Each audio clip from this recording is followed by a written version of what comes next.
You heard any of the things there that sound like luxury to you?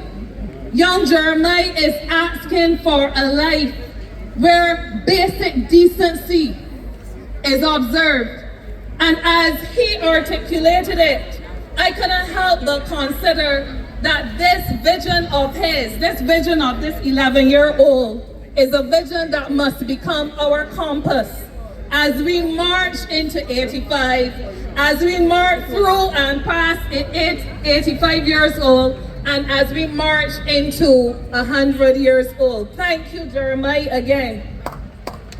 I want to suggest to us that the BWU does not shout or does not make noise to call attention to itself.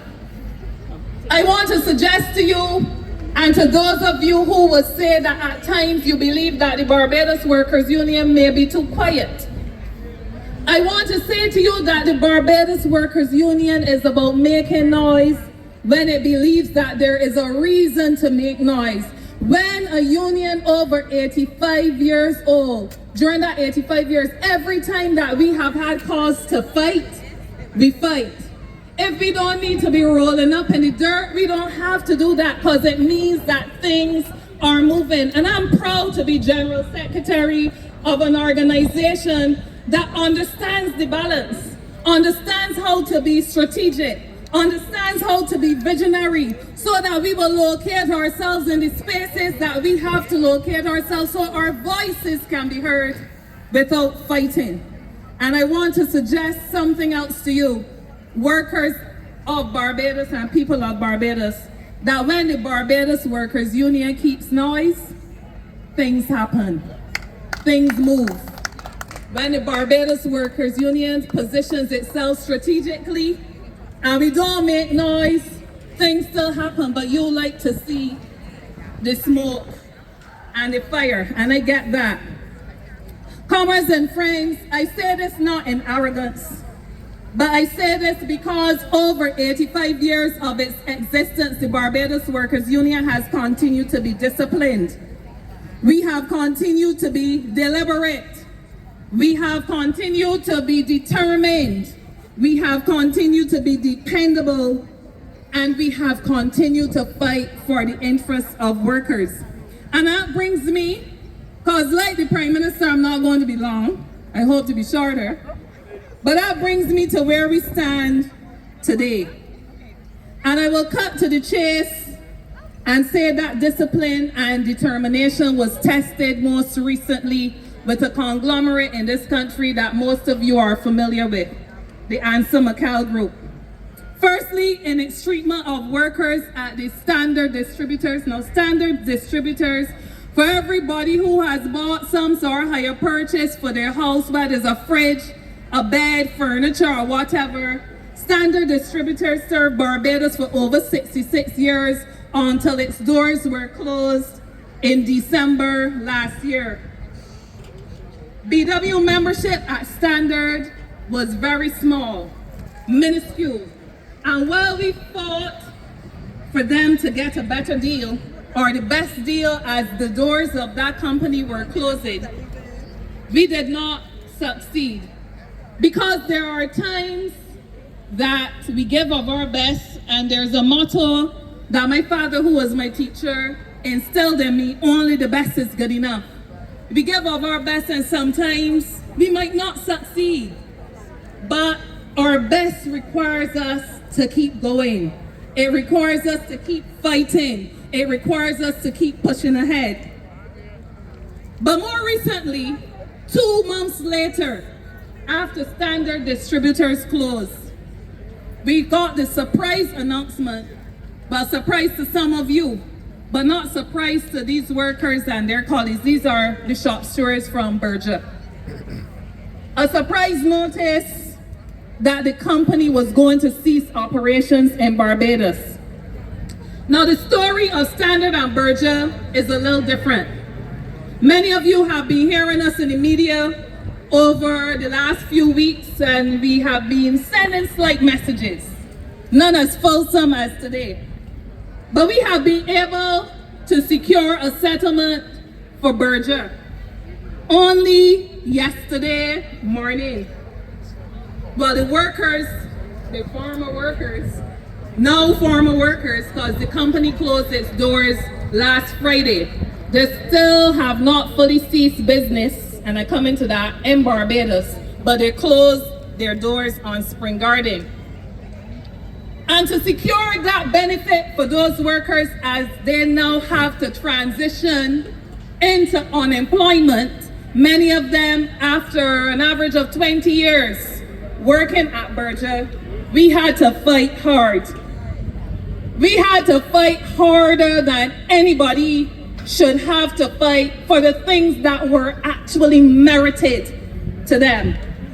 And today I've asked the shop stewards to join me because this is what a strong union, whether you're 85 years old, whether you're 80 years old or 5 years old, a strong union requires strong people, strong workers in solidarity behind it.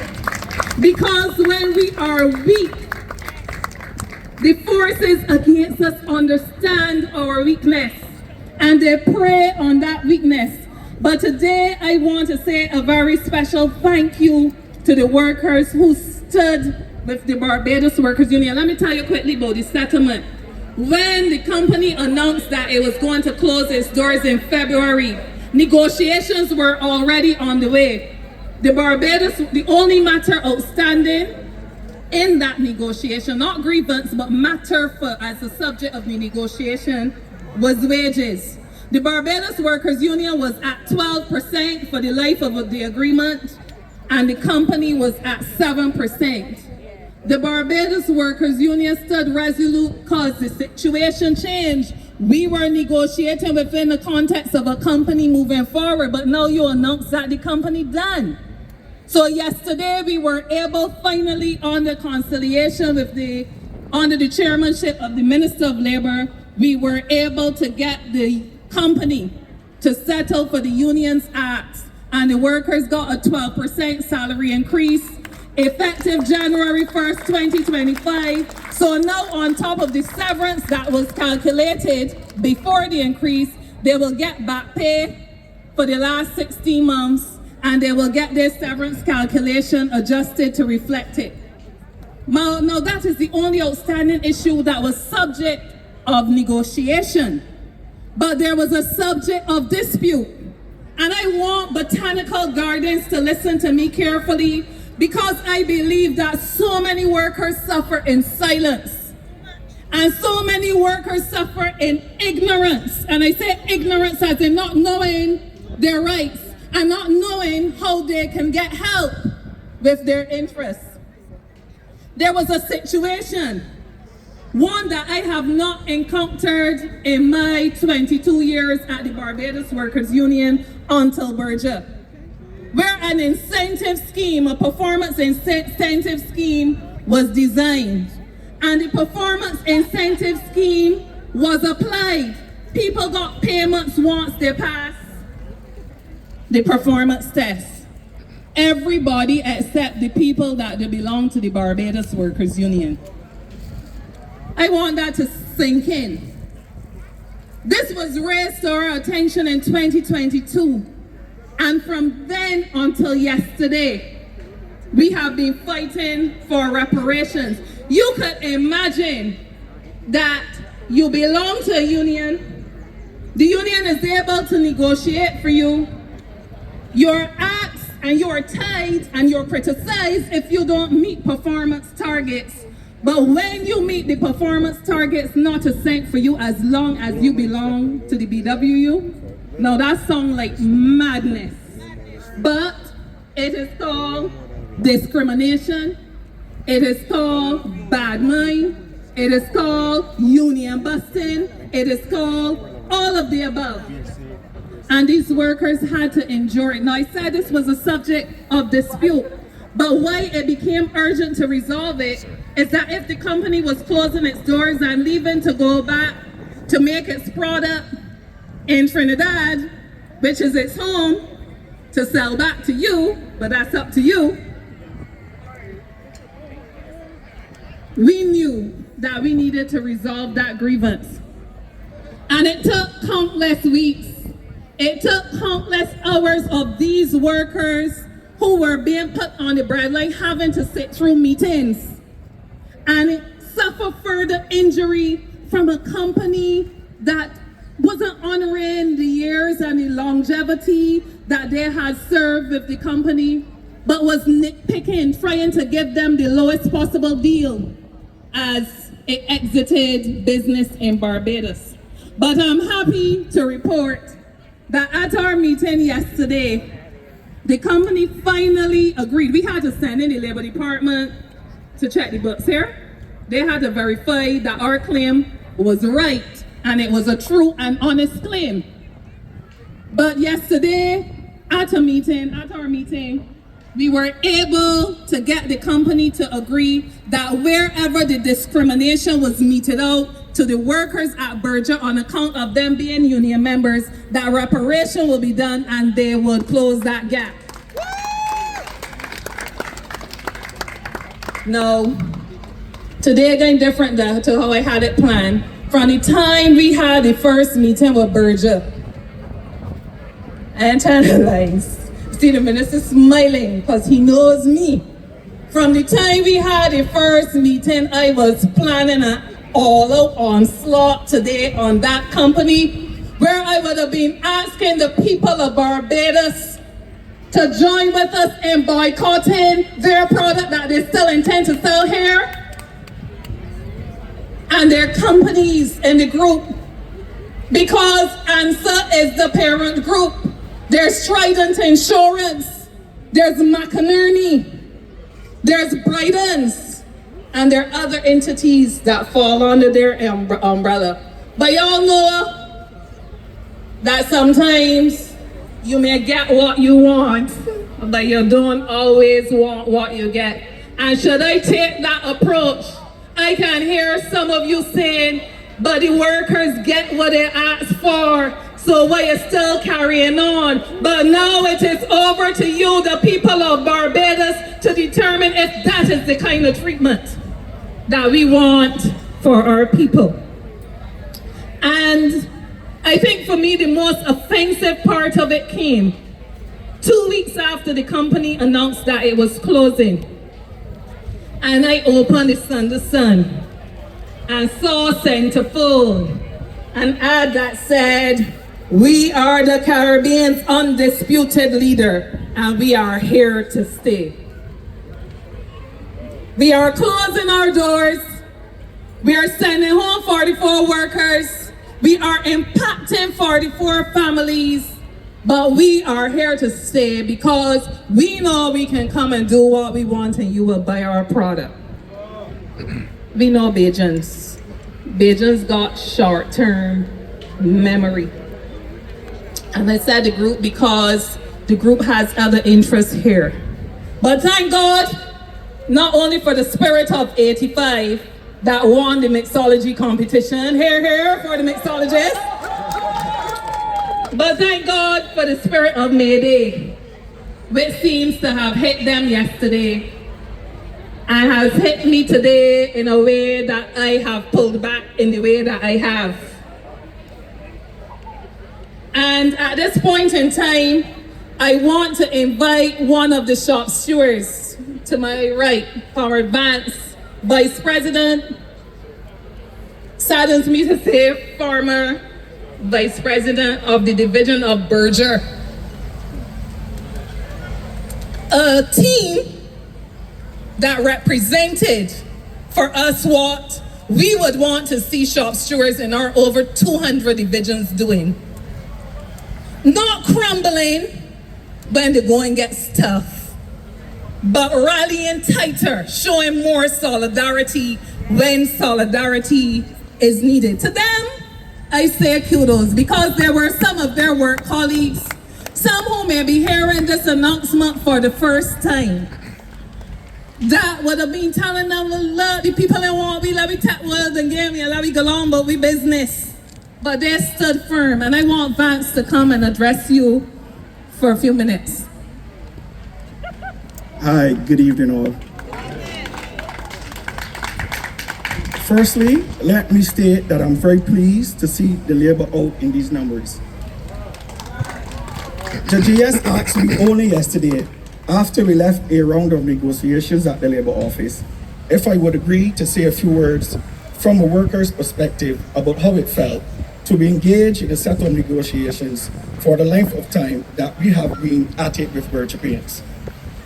For me, the last round of negotiations taught me firsthand how important it is for us to stand united. During the process, there were moments of progress and moments of frustration.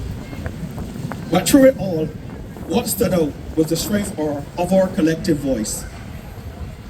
We faced challenges. We had to push back, but we didn't back down either. Every step we took was a step forward because we stood firm in what we believed was fair to our members. The negotiations started out in a regular environment where we were expecting continuity from the company at which we work. So our approach was the usual. We give and take because when the company exists, we all exist. But things changed. The moment the company declared that they were closing their operations in Barbados, the entire mood at the table changed because we were now negotiating with a pending closure facing us. So we had to adjust and remain steadfast that we were asking for, making sure that we got what we were asking for. It took some grind, but we got the juice in the end. Personally, I would like to thank Kamisha, Alec, and Twain, and the GS for staying the course with us. Without them, it would not have been possible.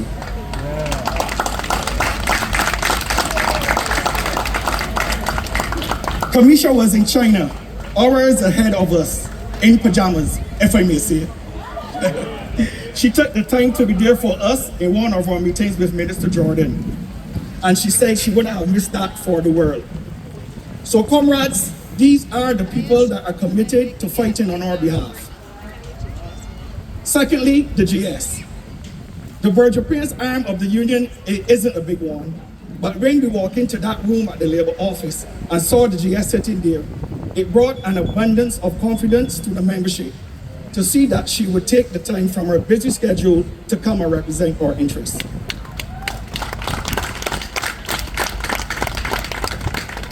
It will be remiss of me not to mention the good work of the Labour Department and Minister Jordan for sitting in the middle of two sides and bring balance when things got heated. Thank you, sir. So comrades, I say it to you, unity is strength. If you are considering joining the union, act now. It will serve you well. Thank you.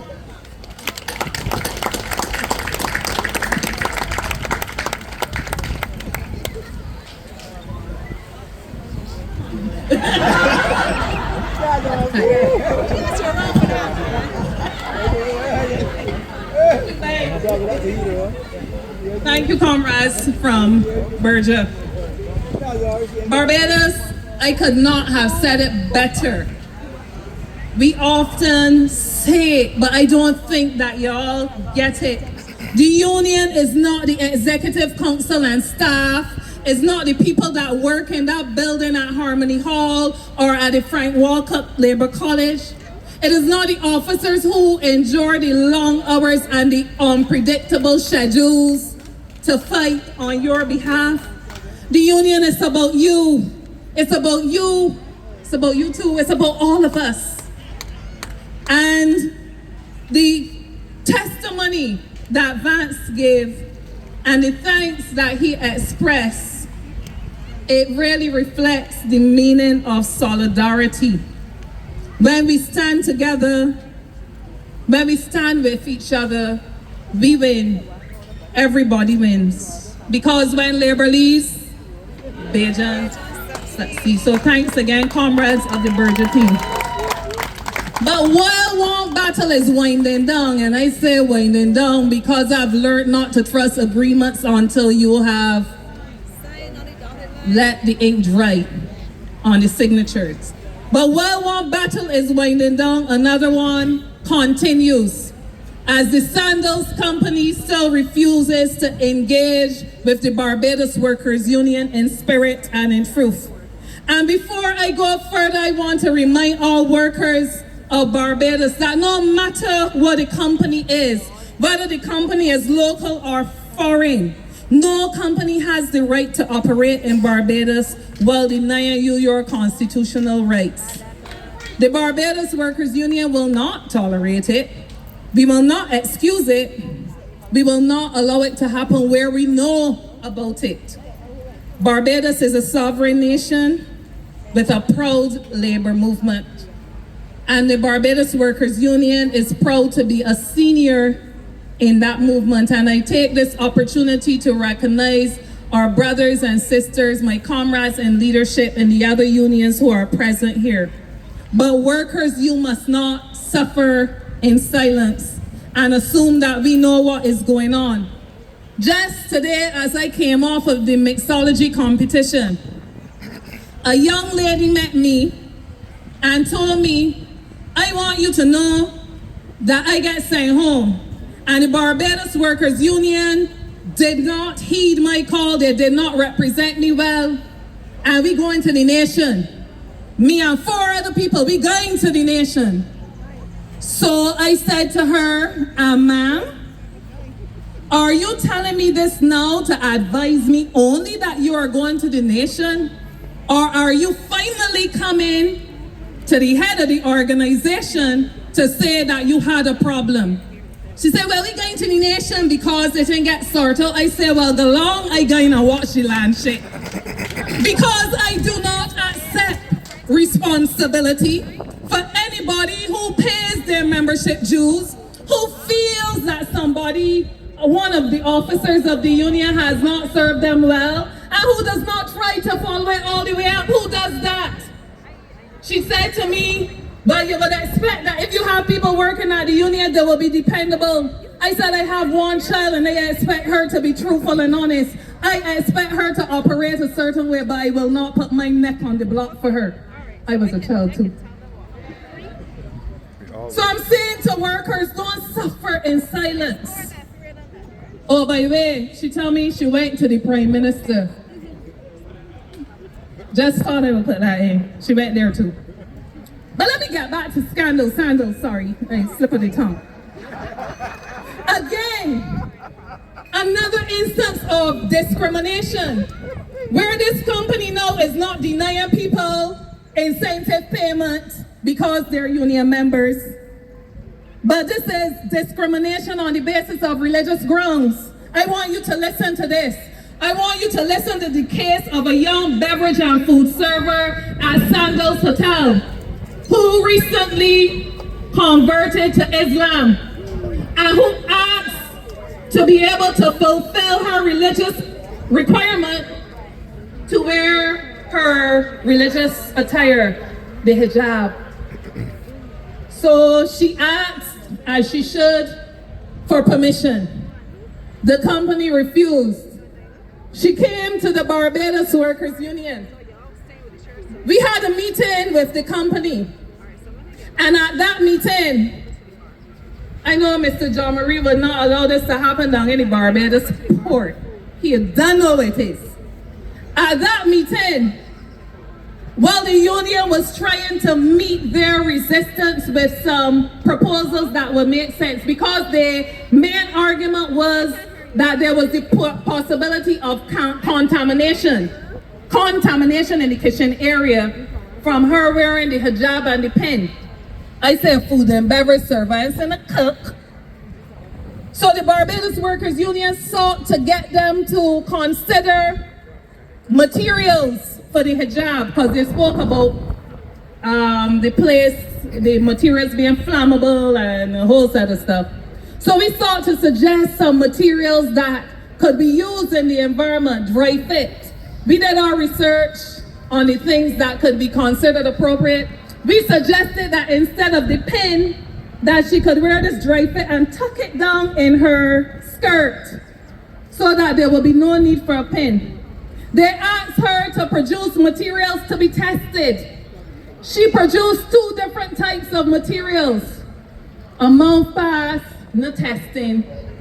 2 months passed, no testing. Up to now. 4 months later, a young lady is being forced, though not directly, but quite indirectly and by virtue of discrimination, to choose between her job and adhering to the requirements of her religion. I submit to you that a beverage server does not require to go in the kitchen to do the cooking. You know, as a beverage server, somebody that serve what's beverages? Drink. Okay. So the idea of flammable materials and so on should not have to come into play. And this is what the Barbados Workers Union still has to be fighting in 2026.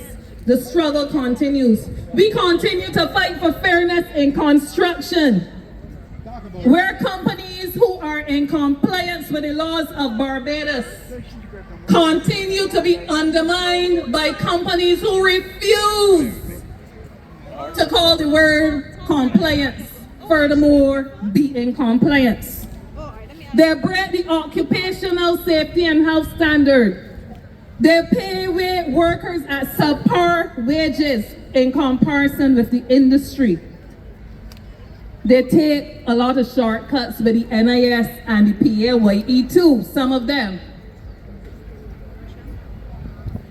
I pause to say, as I see the Minister of Transport and Works among others, I pause just to say that I understand the urgency to address the situation of road repairs in Barbados, because all of us drive them every day. All of us will walk them every day. We know the roads bad, including those, and maybe especially those in the center where the action is. But I want to force us to understand that if, as a government, we continue, not only in your ministry, sir, but if we continue to grant contracts to companies that are not in compliance, we may find ourselves complicit. And that is why the Barbados Workers Union called for the construction discussions. And regrettably, we have not had those discussions going for about the last 5-6 months, Roger. And we must get back to the table, because laws are not all that are important. The enforcement of laws is paramount. National consultations, we hope, therefore, will get back into motion. But more so, the Barbados Workers Union looks forward for companies being brought into compliance. It's not our desire to see companies falling by the wayside, but it is our wish that we can continue to work as we have to fulfill the vision of young Jeremiah. And that is a vision for a better world where workers will not have to be undercut or settle for crumbs while they see employers who are not doing what they're supposed to thriving. So let me say to every investor, every boardroom listening today, and those who I hope the message would reach, the Barbados Workers Union welcomes investment. The Barbados, I repeat it, the Barbados Workers Union welcomes investment. We welcome development. We welcome companies that want to genuinely build Barbados. But investment, whether it is local or foreign, cannot come at the expense of our people. And especially to those who believe that they can come here, set up shop, operate as though the laws of Barbados do not apply to them, the BWU will meet you at the gate. We are prepared to do that always. But we cannot meet you alone. Workers of Barbados, this is where I appeal to you again, because you can't have me and my officers out there like if we looking to pick a noise. It starts with you. Make us aware. Then when you make us aware, you have to be there representing your own interests. There are too many of you who want things done, but don't want sacrifice to get them done. Amen. And that must change. Together, we must send a message. The Barbados Workers Union continues to do it. But together we must send a message that Barbados is not for sale. Barbados is not a free-for-all. Barbados is a country where the labor movement is alive and well, and we will continue to fight past 85. But as we fight these battles, comrades and friends, the Union March into 85 is also building towards the future for Jeremiah and others. We have laid a resolution for portable security benefits only this week. In the Parliament of Barbados, we started the debate. This is a modern day solution, a modern worker center reform that will ensure that workers can keep their benefits wherever they go. So very often, as the laws of Barbados are now, you don't pay NIS until you work 21 hours, right? But what this reform would do is if you pick up a few hours here and a few hours there, and I see the director, the CEO of the NIS, and I'm glad she's listening because more work coming at you once the Parliament passes it, which I hope they will. But what it will mean is that as a worker is engaged by different people, that those people have to pay contributions in, and the worker also has to pay in for himself, herself, because guess what? We have been seeing too many instances of workers reaching the age of 60, reaching the age of 65, reaching the age of 66, having worked all their working lives and can't get a pension. The hours don't add up. And that is the kind of reform that we are hoping can be delivered to the people of Barbados as Barbados itself marches towards 60 and 5 years as a republic. We continue to advocate for a living wage because too many workers are out there working and are still poor, cannot provide the basics for their family. And we say again, as we have said before, a living wage is not a favor, it is not a political slogan, it is not a gift, it is a must for the workers of Barbados. As we march towards 85, and I'm wrapping up, comrades and friends, we must remember why the Barbados Workers Union was formed. We were formed because workers were invisible. We were formed because workers were voiceless. We were formed because workers were exploited. Because workers needed a champion. And because our founding father, Grantley Adams, understood that if workers needed a champion, he would help them, and he separated out the Barbados Workers Union from the political party. Today, we still fight for those things because human nature suggests that we continue to get the more of the same. And the attacks that we will get, comrades and friends, and to those of you who work every day in the Barbados Workers Union, they're coming differently. In some respects, they're getting louder. The criticisms are getting sharper. Attempts to weaken the union are coming in a more sophisticated way. But I say to you today, let us press on. And as I started, I will be ending.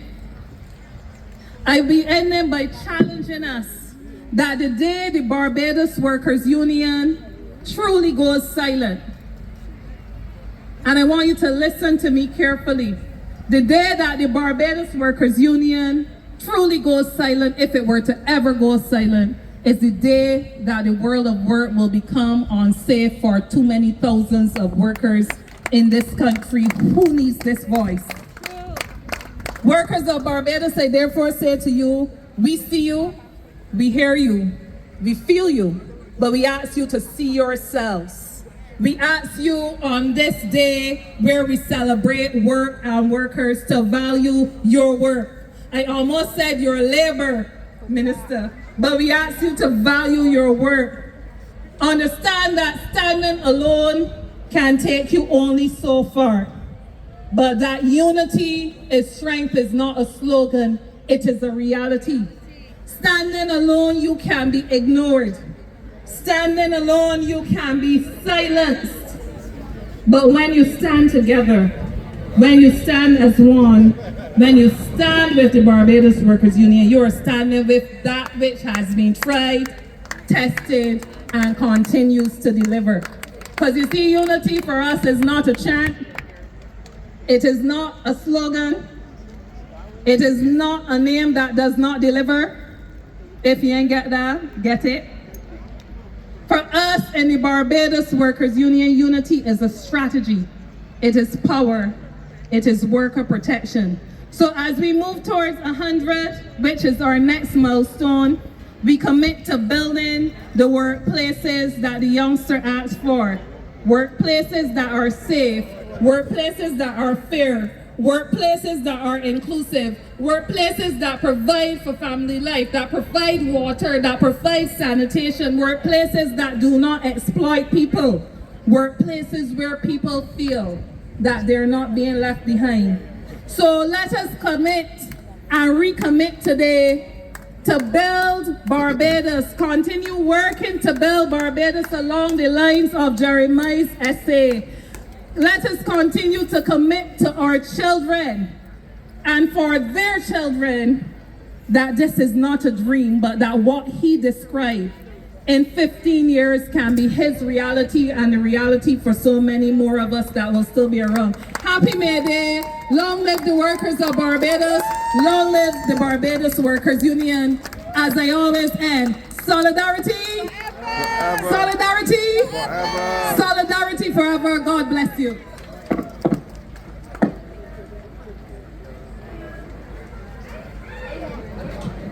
Ladies and gentlemen, let's hear applause one more time. The General Secretary of the Barbados Workers Union, Tony Moore. Thank you very much. And in another vein and wearing another hat, for those of you who were not here at the time, she's the 2026 Mongay Mixology Champion. She came, she saw, she delivered. She mixed and she delivered. I'm going to draw your attention to a video presentation on the screen. It highlights the work of the Barbados Workers Union. We're going to make some shiftings here on stage, so just enjoy the video presentation, and then we come back to the stage as we celebrate more of our young people, more youthful talent.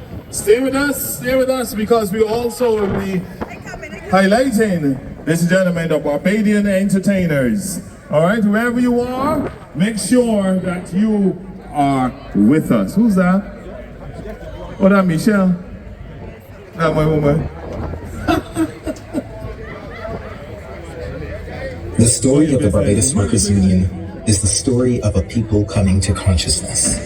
It is the story of working men and women who carried this country through hard labor, low wages, and little protection, and who, over time, began to demand something better. Long before the union was formally born, voices were already rising. Charles Duncan O'Neill helped awaken political consciousness in Barbados and challenged the old order. He opened space for public meetings, public argument, and public hope. In 1937, Clement Payne brought a new urgency to the cause of labor. He spoke plainly to working people about their condition, their dignity, and their power. Around him grew a movement. Men like Israel Lovell and others helped carry that message into the streets and into the hearts of the poor and working class. And when the unrest of 1937 erupted, it exposed to the whole island just how deep the suffering ran. Out of that turmoil came change. Bradley Adams stepped into that moment, defending causes that could no longer be ignored and helping to shape a new direction for labor and national life. And so, the labor struggle in Barbados began to mature. What started as public agitation became structure. What began in outrage grew into representation. And in 1941, the Barbados Workers' Union was registered, and workers gained more than an institution. They gained a voice of their own. From there, the union grew with the country. It stood beside workers, defended rights, challenged unfairness, and helped shape modern industrial relations in Barbados. This is the legacy we honor. A long march of workers, organizers, and leaders who helped change this country forever. That is the story of the Barbados Workers Union. And that is why we are marching to 85.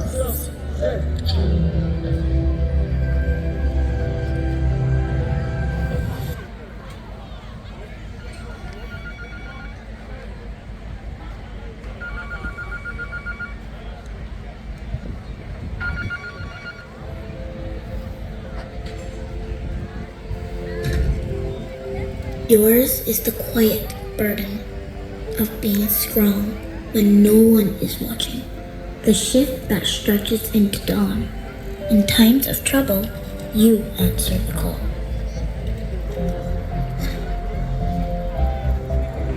They may never see the hours you gave, the many miles you've traveled, missed birthdays, holidays, and family dinners. Yet still, you stand tall, and you grew, not for applause, but out of duty, heart, and pride, because that's what responsibility looks like. And you soldier on, so others don't have to, because your real superpower is working safely to show up when it matters most. You are my superheroes, not just on Labor Day, but every day. A tribute to those who carry the quiet burdens, from those who understand them. Happy Labor Day from Barbados Legend Power. Need to open a bank account? There's no time to make the drive to stand in line. Get ready. Opening an account for Botanical is easy from anywhere at any time, even while waiting for food order. So you don't have to skip lunch. What's on the one road? Fast, easy, secure. Visit www.botanical.com. Yes, guys, this is the Labor Day celebrations at the Republic, at the Botanical Gardens.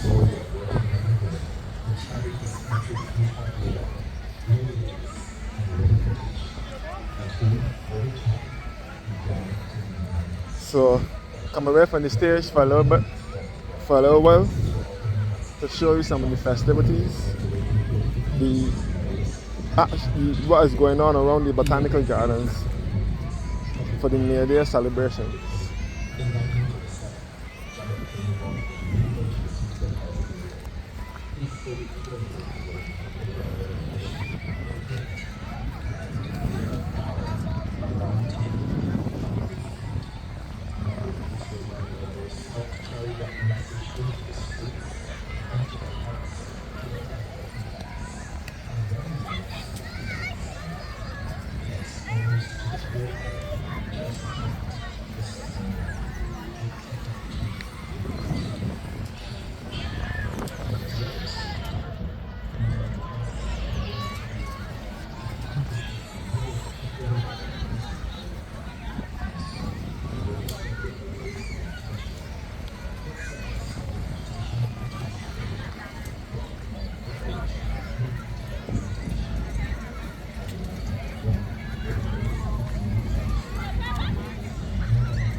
Yeah.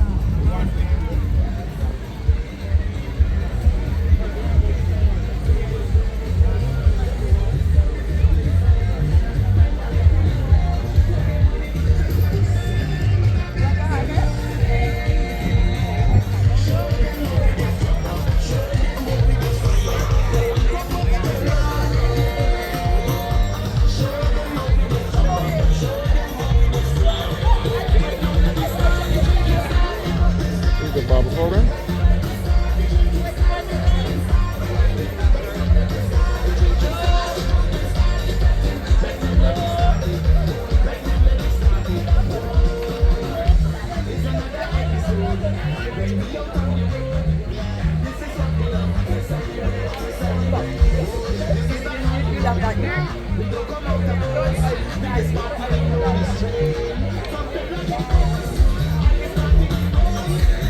Another barbering program there.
October 2026, still the sweetest summer festival.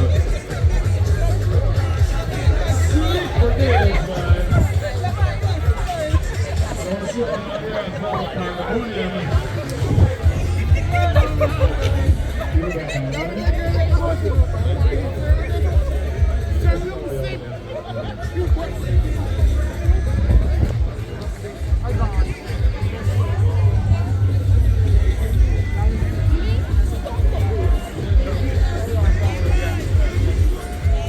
Yeah, Linda.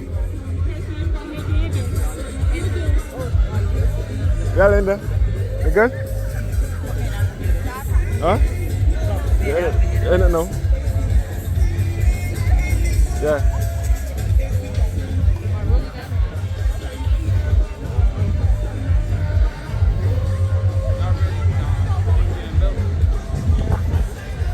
All right. So we'll proceed back on to the stage, saying that there's going to be a steel pan performance. There's going to be a steel pan performance on the stage.